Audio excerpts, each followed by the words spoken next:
Hi guys! So in today's video I'm going to show you how you can not only find but also validate niches for Amazon KDP. And to make the niche validation process really simple and really easy, we're going to be using the Titans Quick View Chrome extension. So to install that, we're going to go to selfpublishingtitans.com and then hover over the Tools menu here and then click on the Titans Quick View Chrome extension. So currently, as you can see, we have over 70,000 people using this tool, so it's really popular. So to install it, we just click on the Add to Chrome button, and then here we're going to click on Add Extension, and then now we can close this right here. And last thing we're going to do is click on the pin icon right here, and that will bring the Chrome extension menu right here. So there's a lot of settings of things you can turn on and off and other tools you can use. So just make sure to check that out, but I'll cover that more later on. And now that we have it installed, we can go ahead and go to the Amazon website. And then after making a search on Amazon, you're going to see the Chrome extension pop up. So this is the Chrome extension right here, Titans Quick View. And then inside we also have a second tool called Titans Deep View, which you can use or not use, totally up to you. All right, so the first thing when validating a niche is making sure that the keyword we're using is an actual Amazon search suggestion. So to use Amazon search suggestions and to see as many of them as possible, we use our Titans Pro Chrome extension. And here you're going to see all of the suggestions and it will show you more than you see regularly on Amazon. So the first step is only using search suggestions. If you're using search suggestions on Amazon, you can be sure that people are actually searching for it and people are actually clicking on it. I've seen a lot of people make the mistake of just inventing their own keywords, their own keyword combinations, and just coming up with random phrases that sound good, but are not actually searched for by anyone on Amazon. So the biggest tip is use only Amazon search suggestions for your main keywords.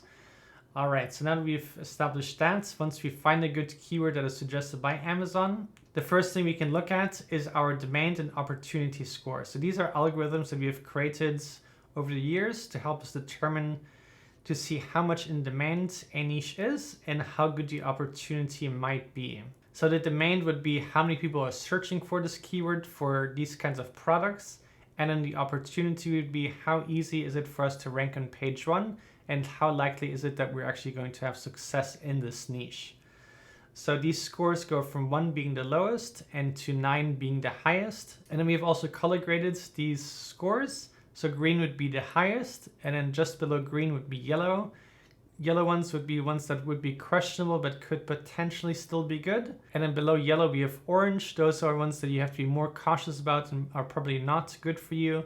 And then below that are red ones, and then reds you just want to stay away from. But obviously this is an algorithm, so it doesn't have to be perfect every time. It is just something to make it a lot easier and a lot faster for most of the users, especially for the beginners. And Clear and I ourselves always use the demand and opportunity scores, and that is one of our biggest success factors and how we have sold now over 200,000 books amongst all of the books that we have. All right, so then the next tip here of validating a niche is looking at these search results. So Amazon will always tell you a search results number here, but we're going to give you the exact amount of search results, and sometimes that can actually be quite different than what Amazon shows you. So when looking at the search results, for beginners especially, it is good to find a niche that has not too many books. So if one niche has 100,000 books or search results, that would be too competitive for most people, and it'd be much, much harder to have success in ranking on page 1. So when you're starting out, and even for us, we like finding niches that have less than 10,000 search results, but that is just our preference. If you're very, very new and don't have a lot of confidence or experience, you can even try and find niches below 5,000 to make it even easier to rank on page 1. All right, so the next thing we're going to look at here is exact match. And what this metric tells us here is how many of these books or products on Amazon use the exact keyword that we typed in right here. In the actual product book or title, this the title and the subtitle. So the reason this is important is because if other people are using this keyword in their title or subtitle, it just gives us more validation that this is a good keyword that they also used for a specific reason. So if others are using it, there's probably a good reason, and then for us to use it either in our title, subtitle, and if not there, at least these 7 backend keywords. So if the exact match is at 0, it doesn't have to be a deal breaker, but it would not be as ideal because seeing other people doing something just makes it that much more confident for us to do something similar. And if there is 0 exact matches, that could be good in one way because maybe people have not found a new keyword for that niche. So there's a big opportunity, but it could also just mean that this keyword is not good at all. So one way of avoiding using bad keywords is by only using Amazon search suggestions, because if you're just using the suggested keywords from Amazon in the search bar, you at least have some certainty that people are actually looking for it, typing it in, and clicking on it. So as long as you're using Amazon search suggestions, this could be at 0, but we would still recommend finding niches that have at least one exact match, ideally even more. And there's one thing to note here. Here you will see that it shows 1 out of 16, just like right here. And one thing that is interesting is that on some search results, Amazon will show you 48 products on page 1. And for some keywords, only 16 products. So that's just one thing to keep in mind. Niches that have 48 products on page 1 would obviously be potentially easier to rank on page 1, as there's 3 times the amount of products on page 1. All right, so that was the next key thing to look at when validating a niche on Amazon. So the next thing really important for KDP specifically is independently published books. And an independently published book is a book that is published by people like you or I through Amazon KDP. So if a niche doesn't have any independently published books, that just means that either they're not actually books, or they are books published by big publishing houses, and that might be a lot harder to compete against, because big publishing houses are going to make their own books, especially in bulk volume, and have much lower prices and much higher profit margins, so it's just harder to compete against them. But as long as we can see one person at least ranking on page 1, but ideally more, that just shows us that if they can do it, so could we. All right, so another thing that's important to look at is the bestseller rank. The way the bestseller rank works on Amazon is the #1 selling book has a rank of 1, and the lowest book could have a ranking of 500,000.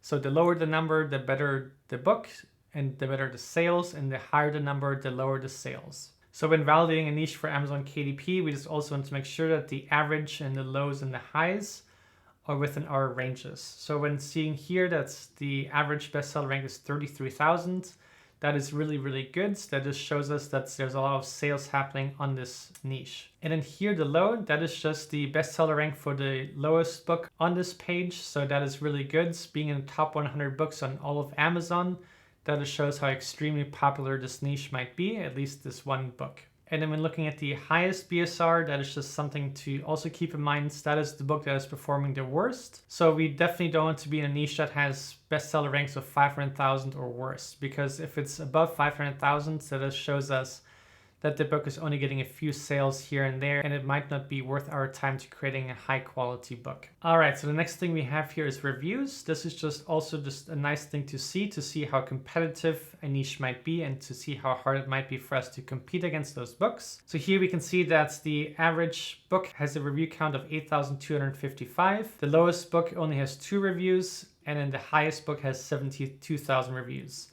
So the average can sometimes be slightly misleading if a book has 72,000 reviews, because that's going to make the average a lot higher, but it is just something to consider. But the most important thing here is the low reviews. So here, if you have the Titans Deep View tool, we can also see more specifically how many books have under 50 reviews. So here we can see that one book has less than 50 reviews, and we can also see that one of the 16 books has less than 5 reviews.